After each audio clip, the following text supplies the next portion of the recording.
Thank you very much, Joseph. Good evening, everybody. Great to be here.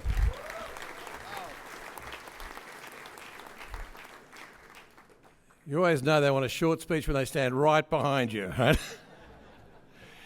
Can I start off just tonight by acknowledging the Gadigal people of the Eora Nation and thank them for their custodianship of land for about 60,000 years. And if there are any Aboriginal people here, I particularly also want to acknowledge you.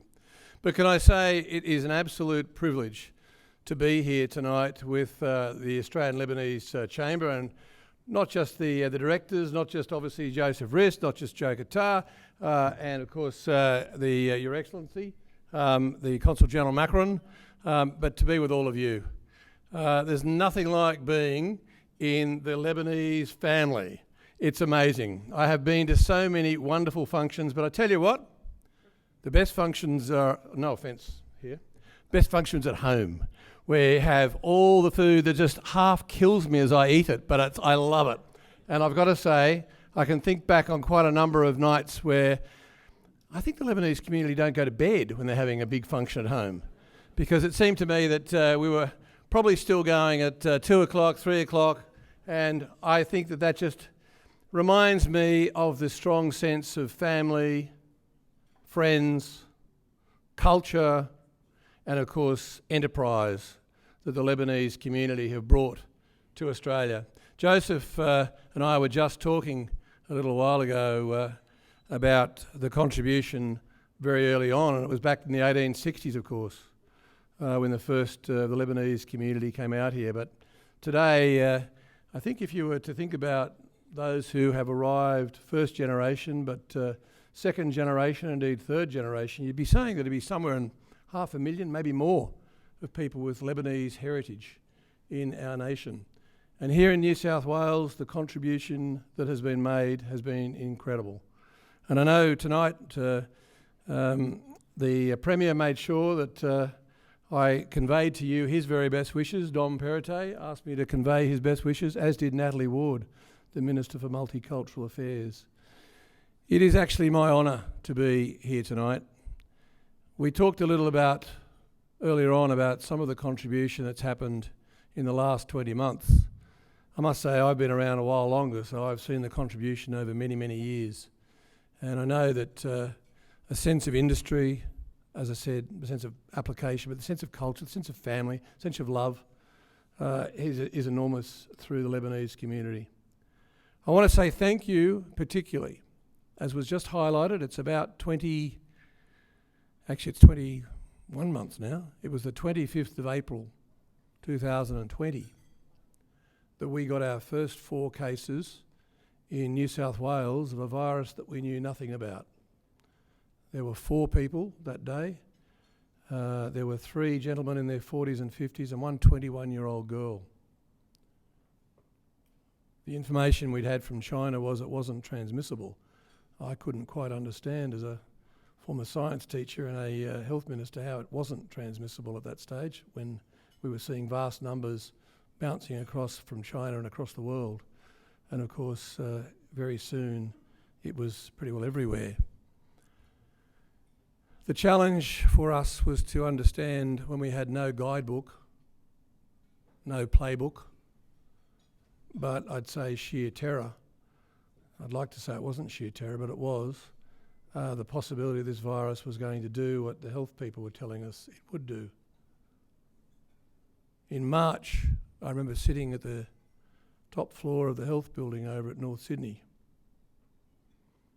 Now, I actually still today can't really put in words the feeling that I had when the health forecasters told me, I was the only minister in the room at the time, Minister, we think by the end of the year there'll be 25,000 deaths in New South Wales.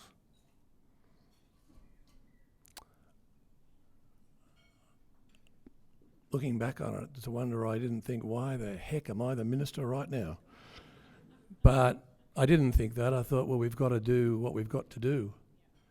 And joined with the amazing health team, and most of you would have seen Dr. Chant stand with me day after day, and of course the absolutely amazing Premier at that stage of New South Wales, Gladys Berejiklian, an amazing woman.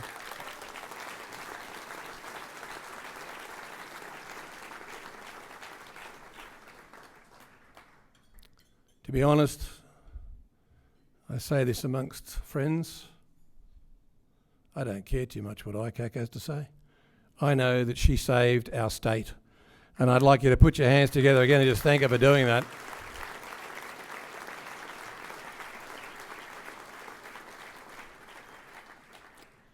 Day after day, she and I would spend anything up to about 10 hours for her, sometimes longer for me as the Health Minister, with Dr. Chant and the senior health team. And it was a no playbook situation. It was, how do we manage this? And what we knew instinctively was the community had to be on the journey with us. If we didn't have the community with us, particularly as there was no hope at that stage, think about this, this is not that long ago, there were no vaccines. Can you imagine the feeling when you're hearing 25,000 deaths coming your way and there's no vaccine and there's no other way other than to engage with the community? And so Gladys and I and Dr. Chant agreed that we would every day, 7 days a week, for literally months until we got to a certain place. We didn't know where we were going, we just knew we had to keep doing it. And every day we would stand up and talk about what was happening to our community. And every day we would reach out to the community and ask them to be with us on the journey. And the journey involved changing our way of life, really, for quite a while, as you would all know. There weren't too many family gatherings. You couldn't go and visit your family. Had to stay 1.5 metre social distance away from people. Had to go and get tested every time you had a symptom. It was really quite a change for us all. And yet, what we found was our New South Wales community, particularly our Sydney community at that stage, did come with us on the journey. And it was the 29th of March when we had up over 270 cases, and I remember thinking, my heavens, when is this all going to stop? When's it going to start coming down? And it was another 4 or 5 months before we started to see any changes. And we were seeing more people going into hospital, but we were also doing a little better than, sadly our friends in Victoria, in that cold winter they had. And we did finally get there. And I can tell you that, I'm not sure whether I really should share it, but I will, that at the most senior levels of health, there were moments of tears, moments of, are we doing the right thing?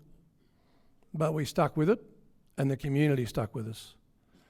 And at the end of the day, we finally got to the stage where we thought we'd managed it. We settled back into a nice rhythm, and you'd all remember that. And then June this year, along came Delta.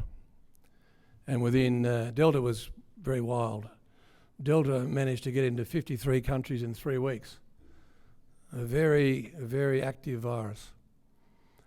And of course we faced that one down, but we faced it with a new tool. We faced it with the vaccinations that came in February. And by that stage we had many of our community vaccinated. Tonight, as we stand here, as I stand here with the colleagues behind me, but all of you enjoying yourselves out there, we've got over 94% in New South Wales of our population first dosed.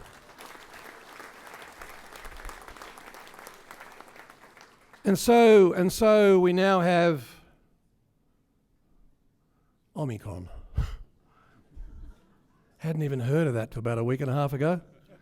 And of course now we have another virus trying to do its damnedest to us. Look, I can say to you tonight as I've sat here, I've had about 10 text messages from Dr. Chant, and we're at the moment managing it, I think, fairly well. And who knows what this virus is going to do, but what I know is that our community is with us on the journey.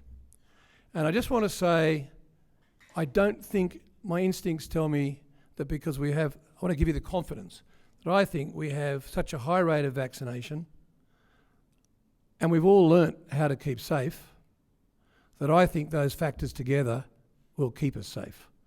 And I think we will have, through this next period, a much more normal life. But I also say that during the last period of Delta, I want to thank the Chamber and I want to thank the broader Lebanese community. I can't tell you, I know Dr. Rifi's here tonight.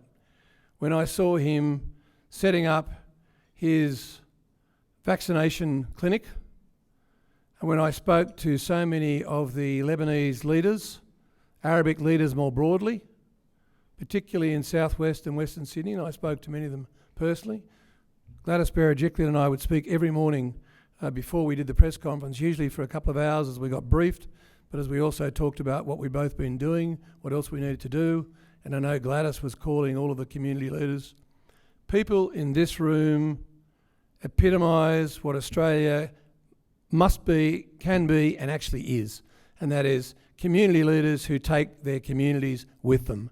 And I've got to thank the Lebanese community particularly.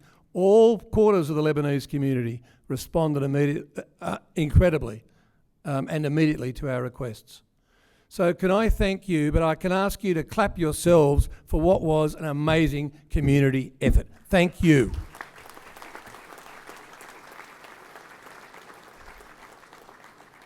Many times Gladys and I looked and reached out to community leaders to stand with us, no matter what we were doing, and we knew that when we had those leaders with us, the community would listen. I can't understand why some people don't listen to politicians. I can't understand that. But I know when we reached out to the community leaders, they were always listened to. Can I just finally thank each and every one of you tonight for being part of an incredible community that's brought so much to Australia. I don't know that you can really distinguish the Lebanese community from the broader Australia, except that there's a high level of industry and, as I said, a high level of family and a high level of community through every quarter of the Lebanese community. And of course, Australia is a much richer place today for all of those Lebanese who first came here. Joseph was just telling me they had family that first came and went to Maryborough in Queensland and to other parts of Queensland. But of course, these days, all across Australia. My wife's a Queenslander, so she'd be very happy to know that good things happened in Queensland as a result of the Lebanese community coming in the 1850s and 1860s.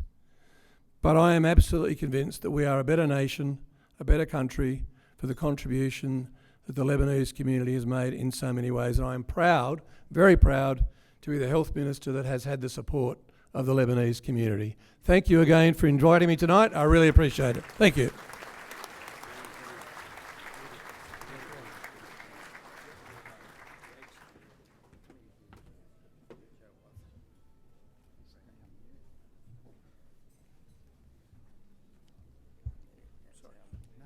Thank you very much. Thank you. Camera.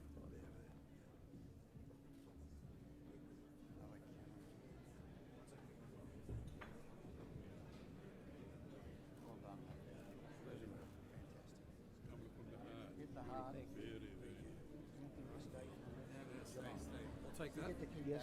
We'll just ask you to stay on the stage for the next presentation. Okay. Is that right? Just take it to the side. Can I add one more thing? Of course you can. Can I add a quick thank you to some of the other community leaders? One of them, of course, Marie Bashir, first Lebanese governor in New South Wales. How amazing, eh? And Nick Shahady, amazing in every regard. And I want to also thank my friend John Ajaka up here, minister in the government, but also president of the upper house, now retired, but having a great life. John, thank you for giving me many of the lessons about the amazing Lebanese community. Appreciate it, mate. Thank you, everybody.